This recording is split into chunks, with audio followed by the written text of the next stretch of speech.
Good morning friends, my name is Akash Tiwari and I welcome you all in today's class. Today we are seeing the last part of Is Matter Around Us Pure. So this is the last class for this chapter. Here we are going to cover a separation technique and we are going to see how to separate various dirt and mud etc. from water, or how to purify the water. So what are the steps involved in purifying the water that we are going to see. Before that, let's move for obtaining a pure solid substance from impure substance. See, for obtaining a pure solid substance, it is very essential that we should have the heating process. See, I have told you in the previous topics that when we are doing heating, we have done heating in two types.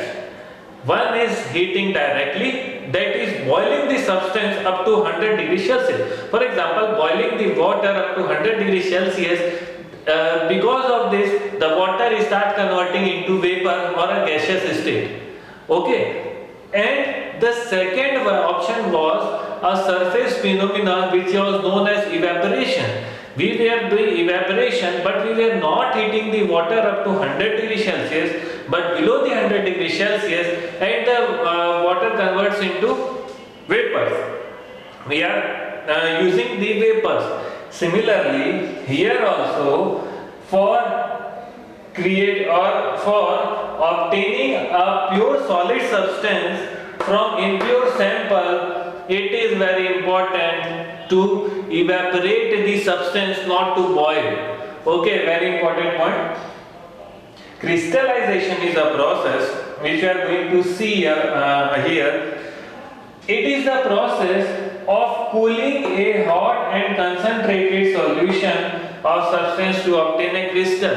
See here what is doing, it is cooling a hot and concentrated solution of substance to obtain a crystal.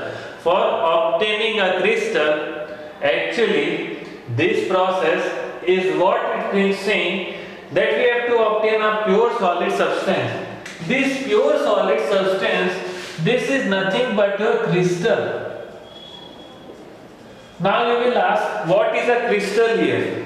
Actually, crystals are nothing but the shiny substances which you see in your any type of salt. For example, let's see a common salt. If you the salt which you all are using in your house, if you have seen, you might be seeing that very shiny when you pour salt, you are seeing very white color shiny salt is there.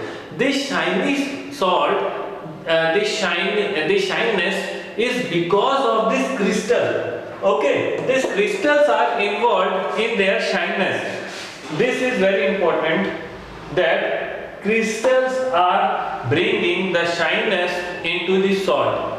So what we are doing here, we are taking the impure sample, and after taking impure sample, we are using the process of evaporation so that the impure sample starts converting into the pure sample, and from after obtaining a pure sample, we are going to get our crystal.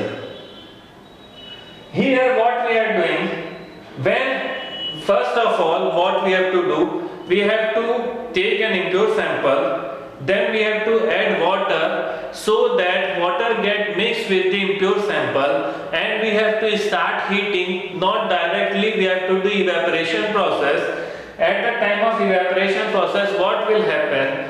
The water in the salt will start evaporating, which will take the impurity, and the remaining part, whatever after taking out the water, then what we have to do, we have to leave the salt, the impure salt which we have taken, for few hours or for few minutes, so that it get cool. After cooling, what you are going to observe, that this whole salt stars get converted into crystal, into a shiny substances like crystal. You are going to see like something is shining in it, and something shininess they have achieved. This shininess is nothing but the formation of the crystals. This which implies that the sample, impure sample, has converted into a pure salt. Okay, so this was the way of obtaining a pure substance from the impure sample. For this process we are using the crystallization process, that where first of all heating the substance not directly, indirectly using evaporation process, and after doing the evaporation process, then allowing it to cool so that the crystal are getting formed in it. So this was all about this separation technique, or obtaining the pure salt from the impure sample. Now let's see purification of water. This is the last topic of our chapter. See, in purification of water, what we have to do, mainly the steps involved are sedimentation, loading, filtration and chlorination. Let's see one by one. The terms might be confusing. Sedimentation, you might have heard it. Loading, filtration, chlorination, what are they? I am going to tell you. They are very easy. Just terms are hard, but definition are very easy. You can understand very easily. What we are doing here, the whole process is being done in a big tank or a reservoir. Okay, we are using a big tank where water is getting collected. See here, what is sedimentation? When the impure water is being taken, of course impure water contains a lot of impurities. It may contain big stones, or it may contain leaves, it may contain the branches of the tree, anything it may contain. So what we are doing, in this process we are bringing it into the tank, and what we are doing, we are allowing the big particles to settle at the bottom. Whatever big particles may be there in this water, we are taking it into the tank, water tank, and what we are doing, we are keeping it still, we are not moving it, so that this water so the big particles, we are talking about the big particles in the water. These big particles get settled down at the bottom. So what will happen? Water will float in the upward, big particles get settled down at the bottom. What we will do? We will take this water into the another tank where we are going to do loading. Now what is loading? We are adding the chemicals like alum and lime. Alum is nothing but fitkiri.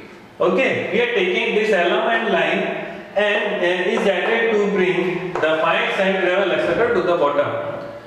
Now it is the turn for small particles. See here, sand is a very small particles, gravel is small stones. Whatever is small stone or sand particles will be present in the water. What we are doing, we are adding the chemical to the water so that this type of particles get settled at the bottom.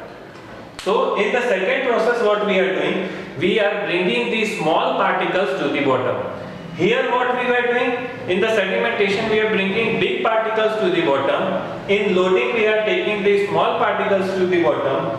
In filtration, now whatever be remaining, some part of leaves or anything might be remaining, we are using the filtration. What is filtration? Nothing but a filter. To filter anything. For filtering anything, what we are using the fine whole type of substance. So we are allowing the water to pass through it, and if any particle might be left, they get collected on it. Channi, what do we call as channi? Okay. So in this way, all the impurities are taken out from the water. Of course, some microorganism might be present in that water. So very essential to kill all the microorganism. Last step involved is addition of chlorine to water so that it kills all the germs in the water. In this way, you are getting the dirty water, we are converting it into the useful water. Now we can use it for our domestic purposes. In this happens in the filter plant. In your city, whichever be the filter plant in any of the city, they are using this process to clean the water and to obtain and to use it for domestic purposes. So from this, our chapter has been completed. So that was all for today. Thank you.